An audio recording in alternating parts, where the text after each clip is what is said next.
Hello students, welcome to my channel in Aapki Pathshala. और आज हम अध्याय 13 चतुर्भुज के पाठ का प्रश्नावली 13.2 करने वाले हैं आज के इस वीडियो में। तो चलिए बिना देरी के आज के इस वीडियो को स्टार्ट करते हैं। यहाँ देखो बच्चों, क्या है प्रश्न नंबर 1 में ये खाली स्थान है, ठीक है। यदि किसी चतुर्भुज की समभुज भुजाओं का केवल एक जोड़ा समांतर हो तो उसे क्या कहते हैं? समलंब चतुर्भुज कहते हैं, ठीक है। आयत का प्रत्येक कोण, अब आयत किसको कहते हैं? जिसकी दो भुजाएं बराबर होती हैं, ठीक है। कितना होता है? 90 अंश का होता है।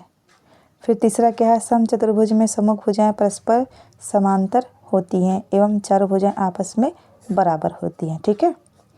अब चौथा क्या है? जिस समांतर चतुर्भुज की प्रत्येक भुजा बराबर हो एवं जिसका प्रत्येक कोण 90 अंश का हो वह वर्ग कहलाता है। पांचवा क्या है? वह चतुर्भुज जिसकी सभी भुजाएं आपस में बराबर हो समचतुर्भुज कहलाती हैं। अब प्रश्न नंबर 2 देखो, सत्य असत्य बताना है, ठीक है। मैंने राइट और ये क्रॉस का चिन्ह रॉन्ग का लगा दिया है, ठीक है। अब पहला क्या है? आयत एक समांतर चतुर्भुज है, सही है ये। और दूसरा क्या है? प्रत्येक समांतर चतुर्भुज एक आयत होता है, ये गलत है। तीसरा क्या है? प्रत्येक समचतुर्भुज एक वर्ग है, तो ये भी गलत है। और पतंग एक चतुर्भुज है, सही है ना, चतुर्भुज ही है ना। फिर पांचवा समलंब चतुर्भुज की सममुख भुजाएं परस्पर समांतर होती हैं, तो ये भी सही है। अब क्या है देखो प्रश्न नंबर 3 बच्चों कि निम्नांकित चतुर्भुजों का चित्र बनाकर नामांकित करना है।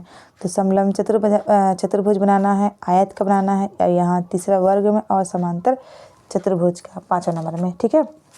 तो देखो कैसे बनेगा, मैंने यहाँ पे बनाया है आप लोग को, एक सेकंड ना।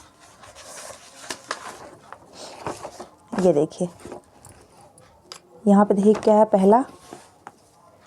पहला यह समलंब चतुर्भुज है, ठीक है, ये पहला। फिर दूसरा क्या है? आयत है। फिर ये देखो तीसरा ऐसे बनेगा, ये वर्ग है ना, देख रहे हो पूरा भुजाएं बराबर हैं। और ये क्या है? समांतर चतुर्भुज है, ये चौथा नंबर।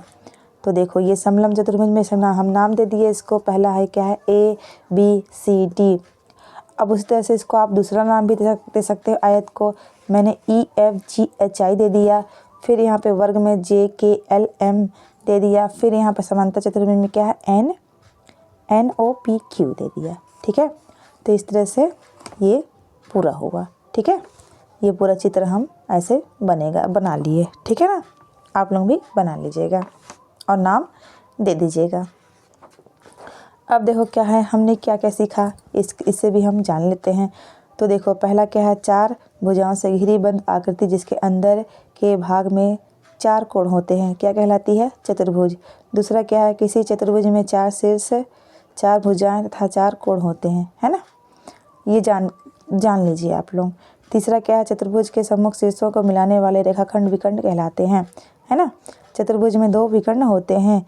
और चौथा क्या है? चतुर्भुज की वे भुजाएं जिसमें एक शीर्ष उभयनिष्ठ होता है संलग्न भुजाएं कहलाता है ना।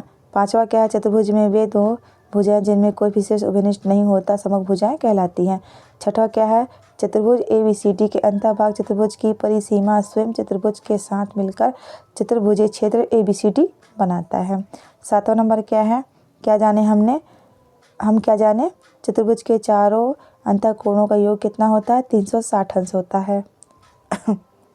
8वां क्या है? देखो समांतर चतुर्भुज की सममुख भुजाएं परस्पर समांतर एवं बराबर होती हैं। फिर 9वां देखो, वह समांतर चतुर्भुज जिसका प्रत्येक कोण 90 अंश का हो आयत कहलाता है। 10वां देखो क्या है? वह समांतर चतुर्भुज जिसकी सभी भुजाएं बराबर हो समचतुर्भुज कहलाता है। फिर 11वां देखो, वह चतुर्भुज जिसकी सम्मुख भुजा एवं एक युग्म परस्पर समांतर हो समलंब चतुर्भुज कहलाता है। फिर 12 नंबर देखो क्या है? वह समांतर चतुर्भुज जिसकी सभी भुजाएं बराबर हो और प्रत्येक कोण 90 अंश का हो वर्ग कहलाता है ना।